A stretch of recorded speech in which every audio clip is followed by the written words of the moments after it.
Hey, this is Amy Lee from Evanescence, and you're hanging out with Brendo on Triple M. Oh, you've done that before.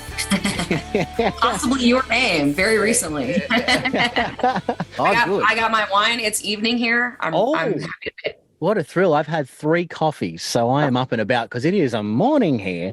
I know. And very excited to have you back in August. What can fans expect from this run of shows? Because I feel it's going to run the gamut because you've got a milestone to mark, but you've got some new songs to play as well.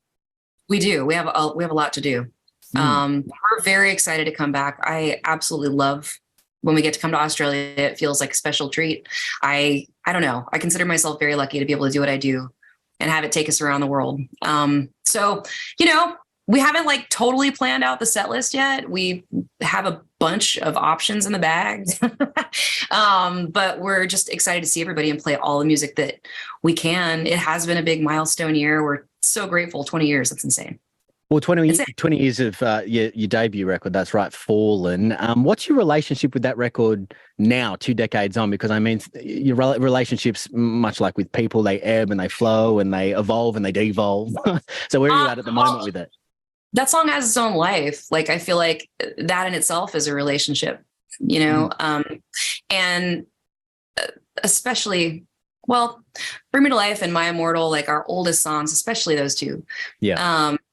They have really grown in meaning for me over the years. And what I'm thinking about, what I'm feeling when we're performing those songs is about our history with the fans and about concerts past and all we've been through and all we've overcome and all the beautiful times. I feel I would say that my relationship with Bring Me to Life is a beautiful one. It's been a very life-giving thing, not just for me, but I know for a lot of people all over the world, and that's the biggest gift. That's right. And obviously you found a lot of success early with the band, a couple of Grammy Awards, and that's, a wonderful accolade to have.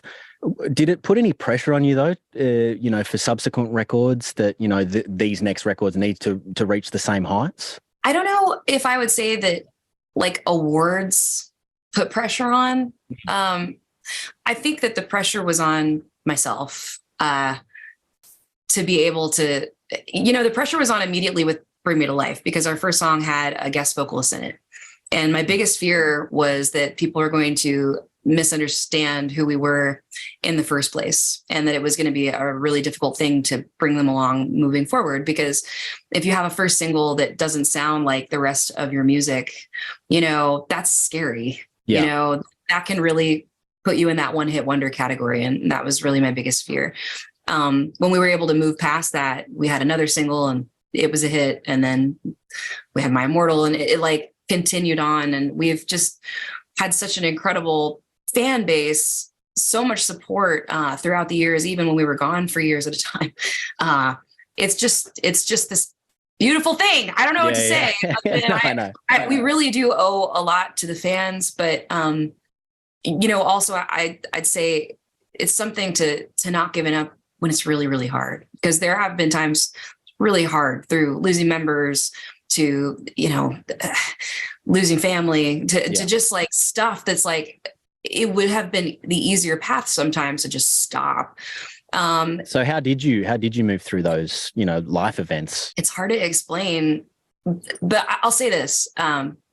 People kind of like to give a shit for taking a lot of time in between records.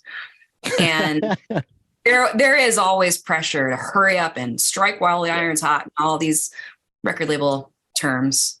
And it's not untrue, but for me, I have had a chance in between each album to allow myself the idea that maybe that was it and find myself from scratch. Who am I? What do I care about? Like, who am I now? And every single time it has truly from a real place led me back to Evanescence and my love for it and my, fight. Like it's worth the fight. That is really me. Absolutely. That, it's not 100% the whole me, but it is a huge part of who I really am. And I wasn't just a character the first time that we did it. It's the real me and it's worth fighting for. And it's something that's just only become more real over time. It's hard to explain. It's really an existential kind of thing that happens every time I go, maybe that was it. I need to be okay if I can't do this anymore. I need to be myself, be just Amy, and have that be enough before I feel like I can go into Evanescence mode and want to do that again. And every time, oh yeah, that's really me. Well, you strike me as someone, I mean, I've known you for 5 minutes, but I've known your music for 20 odd years, but you strike me as someone that values substance and quality rather than quantity. And I think that's really important in an artist. Yeah. Thank you. It's true. You got it. Good. And it's funny. I'm looking at you now. I recognize where you're at. I've been in that studio before. Yes. Triple M Sydney. Yeah. Here it is. That pole. You must have. I recognize that pole. I love that pole. Me and that pole go way back. out of context, that's a dangerous line. You watch out now. You start taking like little clips out of this, we're gonna have a problem. I will contextualize it, don't you worry. And listen, it is an incredible career. 30 million records sold, over 30 million records sold, that's a huge number. That's a massive number. I feel like that number's not right. It definitely is. It's 10 million US alone. Yeah, and then so beyond that, I don't really know. How do you count past that? I'm telling you, it's the official number is 31.9 because I did my research. So there you go. That can't be right. I'm gonna take that and want to believe it, but I'm gonna have to go check it out later because put it in your like Twitter bio or something. Can you make me a plaque that says that? Yeah, absolutely, I can. It's not official. You need to make them like worldwide numbers. Yeah, it'll have like an asterisk on it, like probably. Yeah, probably sold it. I think some guy said. You've sold the point is you've sold a bunch of records. So what makes your music, do you think, so universally loved and accessible? I think it's a combination of a lot of things. I have always put being real and being true to my own heart above everything. So, there's so many things pulling you in so many different directions for a smart business reason or for even like really good reasons. Yeah. For just feeding everybody. Like there's so many reasons to just keep the train rolling and just spit out whatever. Come on, people will buy it. And I just have always found a way around that and done what I really believed was the best music. Yeah. Authenticity. And I think that the authenticity speaks to some of that. I think that timing is important. I think we got lucky in a moment when, as much as it was difficult for the radio stations who played us in the beginning, and as much as that was a struggle, that everybody took a risk and did something that was truly unique at the time, because it was really rare for a woman to be on rock radio. It was really rare for like piano to be on rock radio. So many things about it were weird. And being like kind of goth, or whatever you want to call that thing that we are. That was different too. I think that like kind of being the representation of the underground in a moment when we really needed that representation to be the other kids. I think that spoke to a lot of people, and it was coming from a real place because it was just me in high school. Me in high school was just like feeling not gotten, not understood, frustrated, and felt like I was not seen for my true potential. And there is so much amazing potential in people that are underestimated. And it's a cool thing to see somebody who's the unexpected, like win a Grammy Award. So I think that for us to be able to be that dark horse character was cool. And it was up against, all odds. And I think that a lot of the bands that I truly love, that I've followed my whole life, they all sort of broke a mold. They all kind of came out in a time when it didn't sound like something else. It was, somebody doing something a little bit dangerous, a little bit risky. Who are some of those bands? Name drop for me. Who, Nirvana, Bjork, God, I'm trying to think. Garbage, Smashing Pumpkins. So many people, so many of my favorite bands. Being able to be a teenager in the 90s was some great training. Because for me, what I took away from it so often was that the things that I loved about artists, that I loved was just their total realness. It just felt like it was all about, don't try to gloss it up. Don't try to make it perfect. Just be your weirdest self, like be your whole person and make music that sounds like nothing else.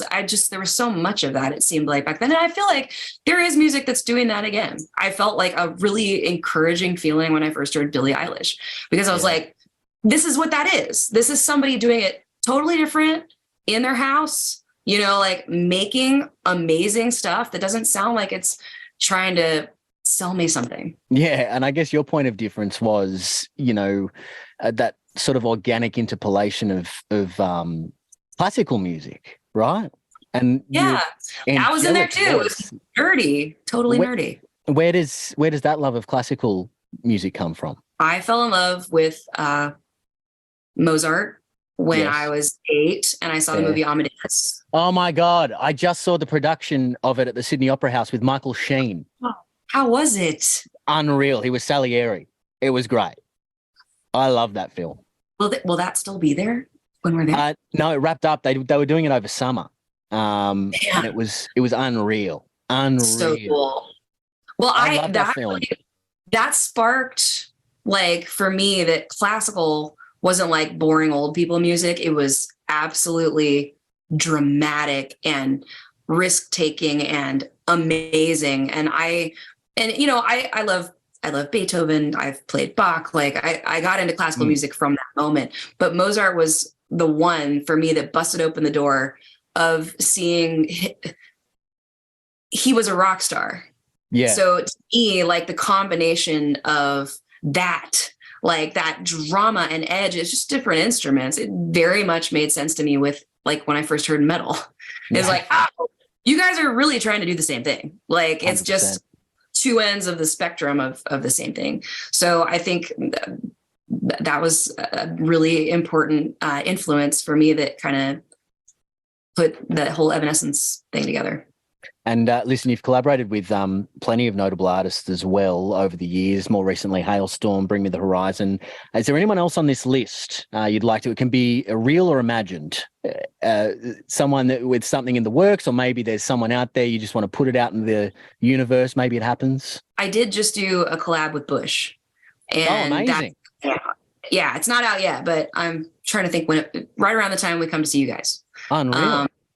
It's really beautiful. And it just came together like in a totally text message, normal, like, coming to town, you want to get up on a song, and it turned into something. Oh, terrific. I love when that happens. Anyway, yeah, check it out. It's called 1,000 Years. Cool. And then I, just before that, got to do last year a collab with Dave Stewart from the Eurythmics.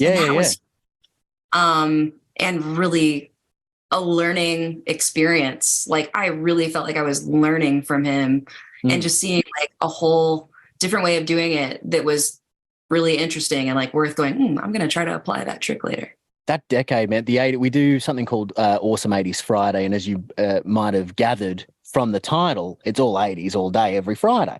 Awesome. And I was born in 1990, so it's nice for me to sort of go back and, like, discover it now.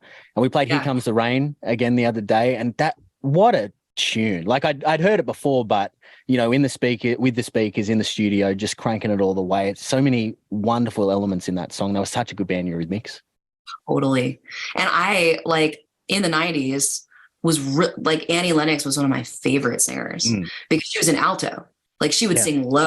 And she had this deeper voice, which was so cool. I was an alto in choir, and I was a choir nerd.